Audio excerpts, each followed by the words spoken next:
Bonjour à toutes et à tous mamie, j'espère que vous allez bien et aujourd'hui on se retrouve pour cette nouvelle vidéo, donc toujours dans le cadre de la semaine spéciale horreur Halloween et on va parler une nouvelle fois de John Carpenter, hélas pas en bien, mais alors pas en bien du tout, parce qu'alors là, d'habitude je n'ai pas pour habitude de défoncer, d'être méprisant à un point sur un film, alors là j'ai envie de me défouler sur quelque chose, sur un film donc, que j'ai revu hier, donc son dernier film en date, donc sorti en 2010, The Ward, l'hôpital de la terreur. Alors, j'ai vraiment envie de revoir ce film, en fait j'avais envie de lui laisser une deuxième chance, voilà, donc parce qu'après ma vidéo donc hier sur Ghost of Mars, que j'avais déjà moyennement apprécié, mais encore je trouve pas horrible, voilà, je lui trouve énormément de points négatifs, mais j'arrive quand même à en tirer donc du positif. Et d'ailleurs, c'est vrai que d'ailleurs entre Ghost of Mars et The Ward, il s'est déroulé donc 10 ans. Donc déjà, Carpenter était vraiment sur la fin de carrière. Hein. Faut vraiment, et ça se ressent hein, aussi bien dans Ghost of Mars que dans The Ward. D'ailleurs, vraiment, tu sens que là, Carpenter, le cinéma, il s'en lasse, voilà, tu sens qu'il fait plus trop de films, qu'il se concentre même beaucoup plus même sur la production, sur la télévision, ou même sur la composition, voilà, soit sur quelques films par-ci, par-là, en tout cas, qui ne lui appartiennent pas, qu'il n'a pas réalisé. Et donc, The Ward, donc je décide de lui laisser une deuxième chance, je me dis, bon, peut-être que, avec un second visionnage, ça va un petit peu mieux passer, peut-être que mon premier visionnage, j'étais un petit peu confus, voilà, j'ai essayé vraiment de me mettre dans un mood, allez, je lui laisse une deuxième chance, et peut-être que là, j'aurai peut-être une révélation, peut-être que je vais l'apprécier. Erreur de ma part. Vos derniers souvenirs, c'est quoi? Le feu. Quand je dis une totale erreur, alors là, j'ai bien peur de ne pas du tout mâcher mes mots. Parce qu'alors là, deuxième visionnage, mais alors là, les 1h38, donc durant le film, je les ai vus passer, je les ai sentis, mais d'une force, mais voilà, tellement le début, la fin, le milieu, le rythme, rien ne va. Vraiment, j'ai trouvé le film j'ai trouvé ça lent, j'ai trouvé que ça racontait rien, les facilités, les incohérences, les personnages vides. Voilà, pourtant Carpenter, il te fait des films pas très loin, vous voyez, enfin je veux dire Halloween ça dure même pas 1h30,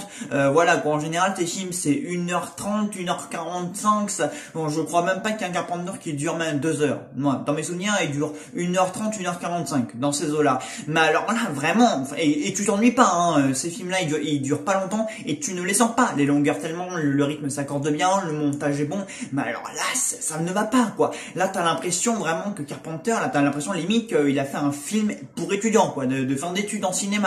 Et même des fois, même les films de fin d'étudiants en cinéma, ils sont même mieux que ça. Mais alors là, Carpenter, je ne comprends pas ce qui s'est passé. Mais bon, j'ai pas envie de lui attribuer la faute à lui puisqu'il n'est qu'à la réalisation donc du film. Voilà, il l'a pas coécrit, il ne l'a pas produit, il ne l'a pas composé. Donc en soi, la seule empreinte qu'on a de lui, c'est sa réalisation. Et encore, hein, on a connu un Carpenter bien plus inspiré que ça parce qu'on voit vraiment que niveau scénario, il a rien à filmer. Niveau acteur, pareil, les personnages, ils ont rien à jouer. Voilà, Amber Heard. Vraiment son personnage, bon, il a du coup le retournement final, bon, il a niqué tête et il est sorti nulle part, mais bon, au moins du coup son personnage a quelque chose à raconter en fin de film. Voilà le personnage de Amber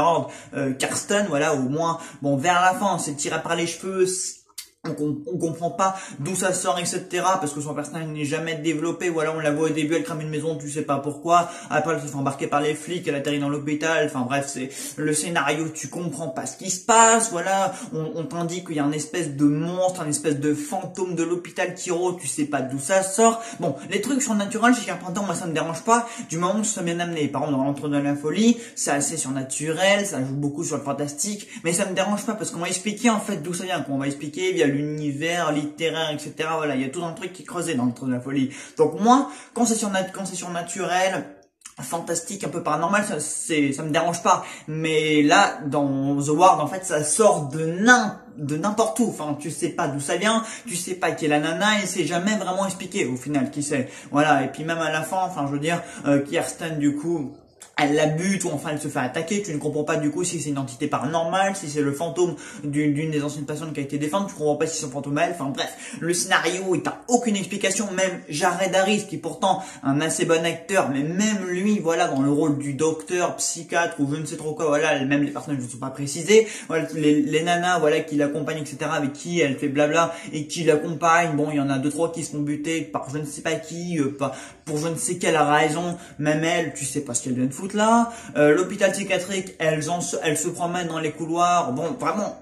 ah mon dieu, j'avais vraiment besoin de me défouler sur ce film, voilà, je sais que pas bien de défoncer un film à ce point là, mais vraiment, The Ward maintenant j'y repense, vraiment le deuxième visionnage, plus j'avançais et plus je me disais mais c'est pas possible quoi, Carpenter comment t'as pu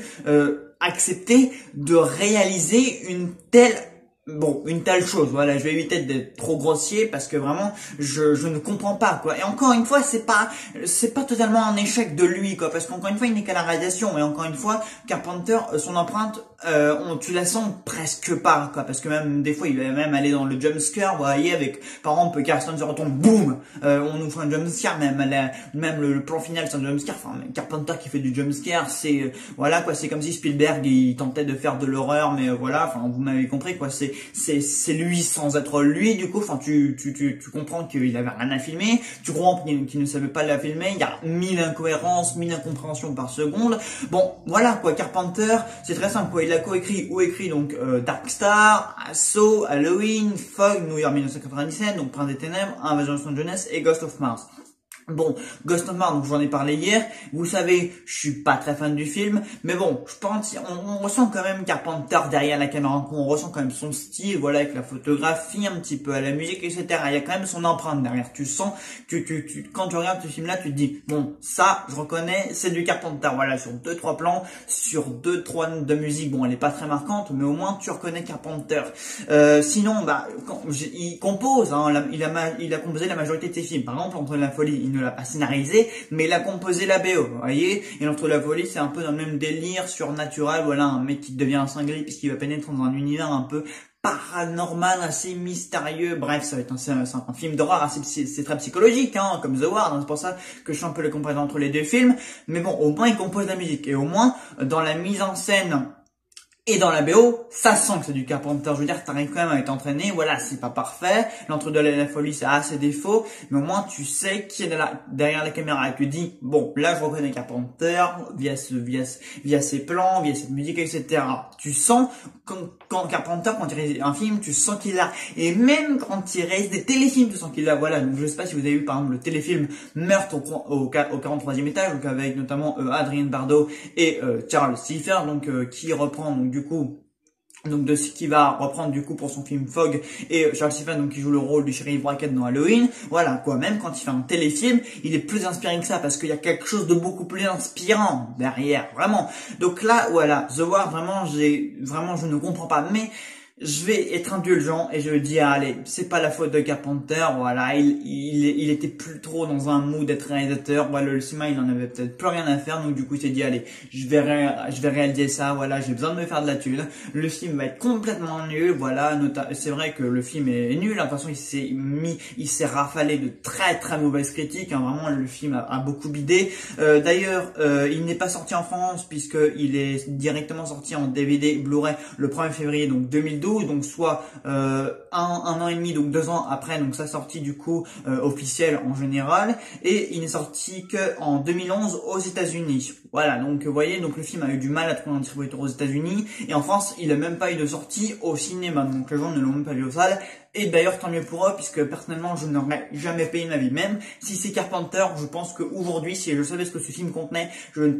ne serait jamais retourné le voir au film. Ah ouais, le Carpenter, moi, tu me dis Carpenter, je veux te voir Christine, je veux te voir Fog, je veux te voir Halloween, je veux te voir New York 1997, je veux te voir Invasion of Jeunesse, je veux même voir The Things. Là encore, The Things, je suis pas très fan, mais allez, même celui-là, allez, je lui redonne une chance en salle de cinéma parce que ça vaut le coup. Parce que je sais que quand je vais voir un Carpenter, je vais voir une mise en scène soignée, une mise en scène intelligente, avec des beaux cadrages, avec des arrière-plans hein, qui jouent sur l'ombre, sur la lumière, sur les silhouettes, enfin bref, du pur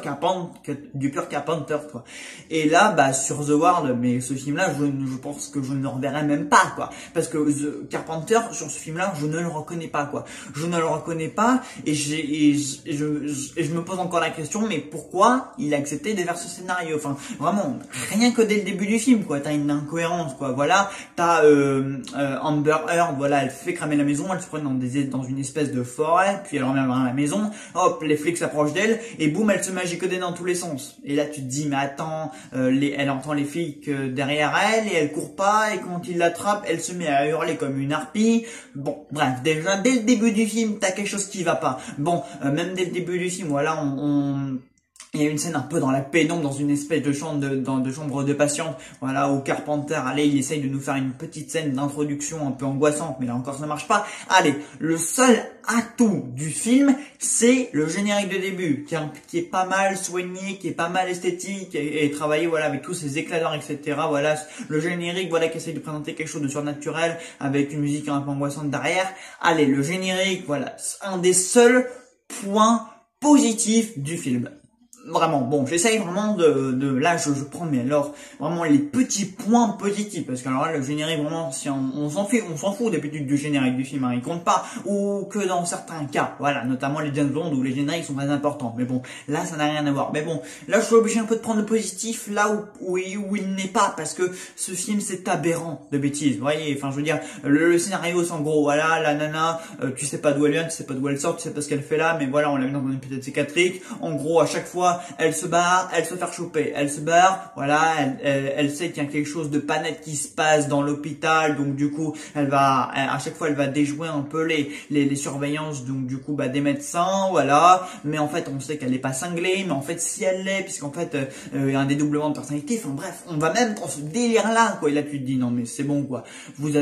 comment vous osez faire un retournement de situation avec un scénario aussi vide, quoi, parce que le scénario il raconte rien, quoi, comme je vous l'ai dit, le scénario il se répète, quoi, c'est la nana, voilà, elle sort à chaque fois elle réussit à sortir de sa chambre, puis à chaque fois elle se fait choper, c'est comme ça pendant 1h30, puis entre deux scènes, voilà, elle apprend à faire connaissance avec les 2-3 nanas qu'elle a connues, ou alors les 2-3 nanas, voilà, qui ne sont pas développées, tu ne sais pas quelles sont, tu ne sais, enfin, je veux dire, on leur donne un trait de personnalité parce que bah faut bien, elles sont là, elles ont un temps d'écran, elles apparaissent tout du long du film, donc faut bien qu'on puisse un minimum s'intéresser à elles, donc on leur donne un trait de personnalité, mais c'est tout, quoi. Donc voilà, quoi, The Ward, je comprends même pas, voilà, c'est échec total, voilà, scénario mauvais, photographie mauvaise, allez, il y a 2-3 idées peut-être de photographie dans tout le film, allez, un petit peu peut-être vers la fin, au début et lors du générique est soigné, mise en scène, tu reconnais pas Carpenter, voilà, même pas une seconde, allez, peut-être qu'il y a 2-3 plans assez bien cadrés, etc., mais bon, non plus, la musique, c'est pas lui, bref, tu ne reconnais pas Carpenter, tu ne comprends pas ce que Carpenter est venu foutre dans ce projet, tu ne comprends pas, et comme je vous l'ai dit, il n'est qu'à la réalisation du film, donc allez, c'est pas un échec total, voilà, c'est pas comme s'il l'avait produit, ou qu'il l'avait composé, ou qu'il l'avait scénarisé, non, il est qu'à la réalisation, donc allez, semi-échec, et c'est déjà beaucoup.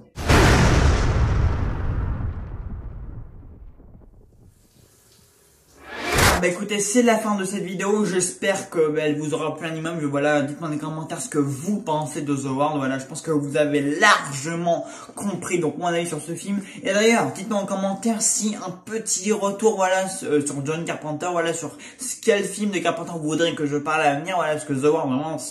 je pense que c'est la critique la plus négative de toute ma chaîne, voilà, parce que d'habitude, je n'ai pas pour habitude, voilà, d'avoir un si mauvais point de vue, ou d'avoir un si mauvais esprit critique sur un film. Voilà, d'habitude, j'essaie toujours, comme je vous l'ai dit, de tirer le positif du négatif. Voilà, je n'ai jamais été aussi en colère de toute ma vie sur un film. Donc dites-moi, voilà, pour attraper un peu le coup sur John Carpenter, parce que voilà, je peux pas parler là voilà, j'ai parlé de Carpenter sur 2 films, et les 2 films, j'en suis pas très fan. Donc allez, donc s'il y a des films de Carpenter dont vous voudriez m'en entendre parler en bien, dites-le moi en commentaire, et dans ce cas, on verra comment on va s'organiser donc pour planifier tout ça. Voilà, sachant qu'on est toujours dans le cadre un peu Halloween, mais que la semaine prend sa fin, voilà, puisque donc